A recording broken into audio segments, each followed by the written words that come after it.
विधानसभा चुनाव को लेकर एक बड़ा सवाल खड़ा होता है कि आखिर कर्नाटक का किंग कौन? बीजेपी, कांग्रेस और जेडीएस का भाग्य आज कैद होगा।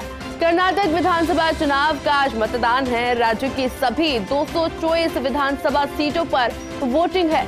कर्नाटक में है 5.3 करोड़ से ज्यादा मतदाता और ऐसे में 2.66 करोड़ पुरुष और 2.63 करोड़ महिलाएं मतदाता हैं। ऐसे में 5.71 लाख से ज्यादा दिव्यांग वोटर्स हैं। सुबह 7 बजे से शाम 6 बजे तक वोटिंग होगी और कुल 2615 उम्मीदवार मैदान में हैं। 13 मई को कर्नाटक विधानसभा चुनाव के नतीजे आएंगे और ऐसे में आज ही का वो दिन है जो कि कर्नाटक का भविष्य तय करने वाला है।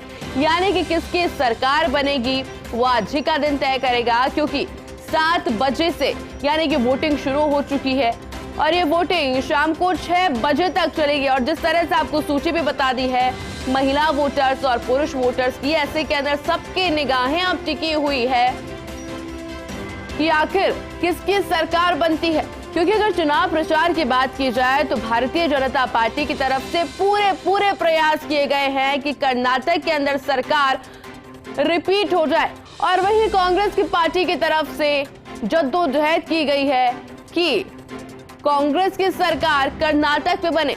और ऐसे में अगर बात की जाए तो भारतीय जनता पार्टी की तरफ से तमाम तरह के वादे किए गए हैं और कहा गया है कि कर्नाटक के अंदर बीजेपी की सरकार ही रिपीट होगी।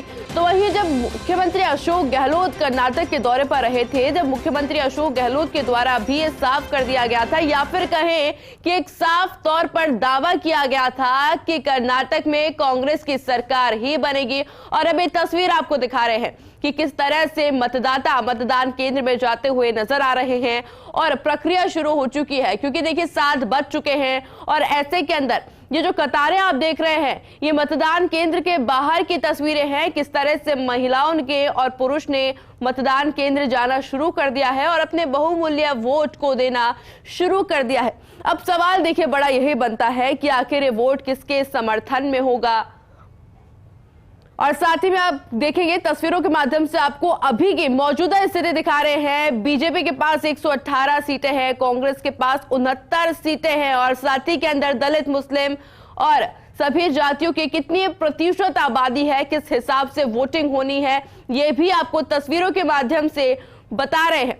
और निगाहें आप देखिए, क्योंकि सबसे पहले 10 मई पर सबकी निगाहें टिकी हुई थी जब मतदान होना था, और अब 10 मई के बाद सीधा इंतजार किया जाएगा 13 मई का, यानी कि जब मतगणना होगी और उस मतगणना के बाद में ही स्थिति पूरी तरह साफ हो जाएगी। जिस तरह से सभी पार्टियों के द्वारा पूरी ताकत झोंक दी गई थी कर्नाटक चुनाव को लेकर, आखिर किसने जीत दर्ज की है और किसको हार का सामना करना पड़ा।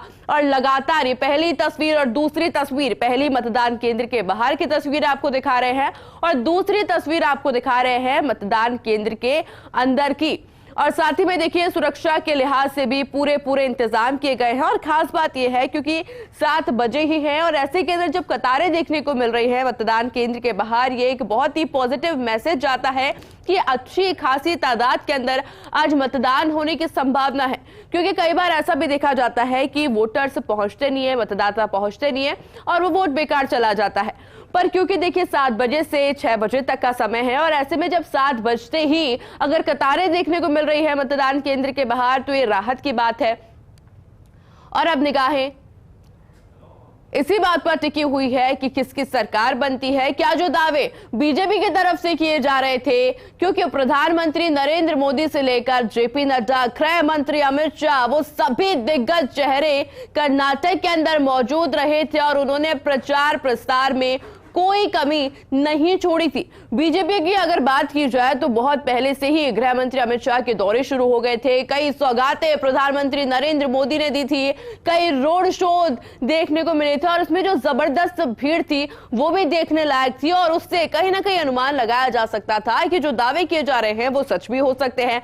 पर जब मुख्यमंत्री अशोक गहलोत कर्नाटक में पहुंचते हैं तब भी कुछ इसी तरह का माहौल देखने को मिलता है, उत्साह देखने को मिलता है। और अब ये ट्वीट आपको दिखा रहे हैं, कर्नाटक चुनाव पर अमित शाह की तरफ से ये ट्वीट किया गया है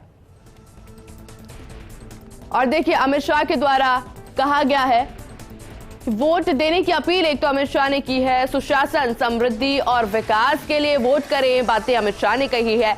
आपका वोट जन समर्थक सरकार सुनिश्चित कर सकता है और ये बातें अमित शाह के द्वारा कही गई है। और इससे पहले भी देखिए, एक इंटरव्यू में भी अमित शाह ने सभी लोगों से अपील की थी कि आप अपना मत सोच समझ के दें और साथ ही में भारतीय जनता पार्टी के विकास कार्यों के बारे में भी जानकारी जनता तक पहुंचाई थी।